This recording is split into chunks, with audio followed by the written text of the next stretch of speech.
Her name was Annalisa Netherly. She checked into the hotel in the 20s, and no one knows if she was a woman of questionable affection or if she was a part of the mob, because the mob had a casino on the second floor for a while, third floor at that time. They had a casino there, so we don't know if she was part of that, or she was part of someone who just checked in to stay to get away from a jealous lover. That was one theory. However, someone got into her room one night and slit her throat from ear to ear, left her to bleed out in the bathtub. Now, the hotel cleaned all that up and began immediately to rent that room out. Now, the haunting started almost immediately, or the disturbances, as they call them, but mostly to men. Men could not keep a cigarette, a pipe, nothing lit in that room. No cigars, no nothing. They would strike a match and go out immediately. Their personal effects would be raped to the floor if they laid them on their bedside table. A lot of men reported a woman in black standing at the end of their bed with her arms crossed, looking down on them, or someone sitting on the end of their bed at night. The water would come off and on in 311. The windows would raise and lower, doors open and shut. All kinds of activity to keep one awake at night. Now, this happened so often that the hotel attached an early cancellation fee to the rooms. So if you came down in the middle of the night demanding, as did many people, to be found accommodations elsewhere in the city, you paid for that. Al Capone stayed in 311. He didn't report anything, but think about it. He was a pretty tough guy. Think he's going to report that the woman kept him awake during the night? I don't think so. But we've had more than just 311. The fifth floor is said to have a woman by the name of Martha Brown Hewitt who checked into the hotel and stayed on the fifth floor. She checked in and decided she was going to live her life to excess. She drank too much, she ate too much, she smoked too much, and as a result, she died here in the hotel as well. In the hotel, from the third floor to the fifth floor, the basement, of course, where the bodies were, the first floor where the surgery rooms were. The second floor has a place called the Silver Ballroom. Lots of mirrors on the wall up there. And it's said that if you take your picture in front of those mirrors, that you sometimes have someone join you that might be missing an arm and a leg, or arm or a leg. I've gotten a couple of pictures there of, can't explain because there's usually nobody standing beside the other person. Now, in this room in particular, we've had quite a few things happen in this room. Both on one on my tour a couple of weeks ago. I start with the picture of Mr. Reed, and you'll notice it's the picture that's right behind you over there. We had a small group on a Sunday night, about 5 people that night. Someone decided to take a picture of the picture. Only we can't explain who the extra person in the picture is.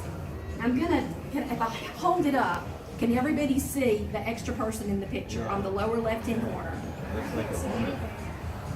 You don't see it? Looks like a woman. Oh. That's The crazy. little girl in pink. Do you see her?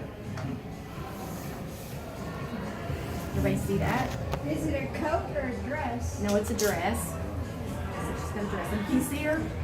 Okay, all right. So if you don't, you can step up and see closer.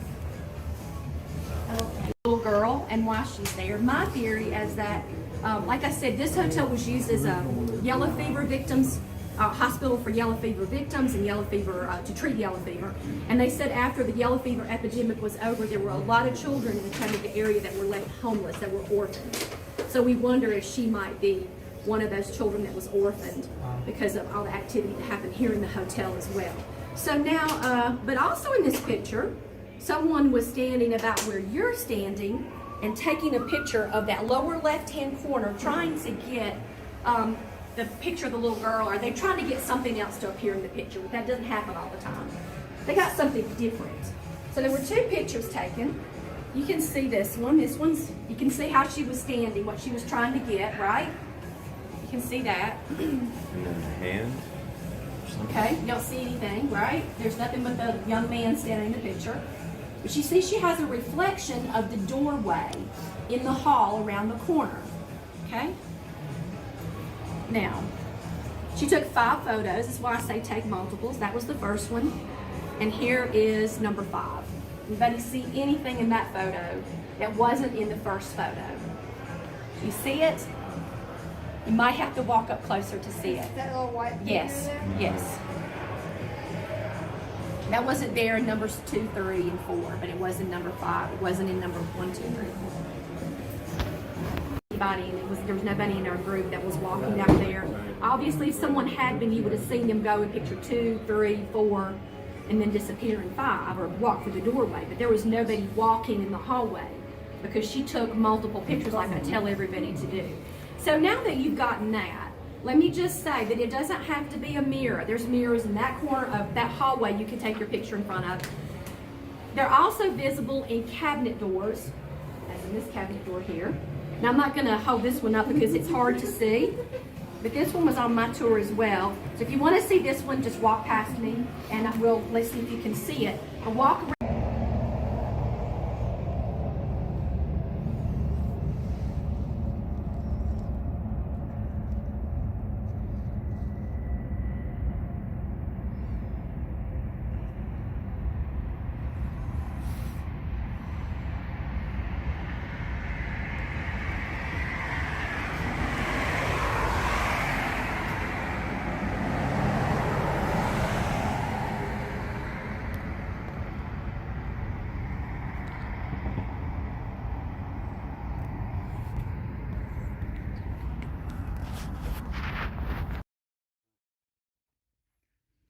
So where does this run? This is off of propane. This runs off propane. Okay. Yeah, so we just Did this come in with the RV, this oven? Because these are kind of. Yeah, it was Usually made, you see the burner. made that way. Yeah, that's awesome. So it's the first time. It's very easy to turn. This is the first time you've used it. Well, I lit the stovetop, but I haven't done anything with the oven. Sure. Let's give it a shot.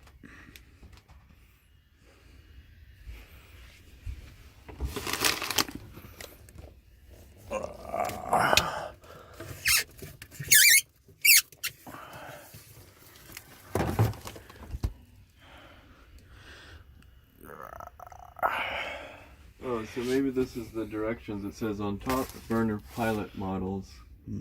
Lift top for pilot shutoff valve. So there has to be some type of switch. Whoops. Yeah.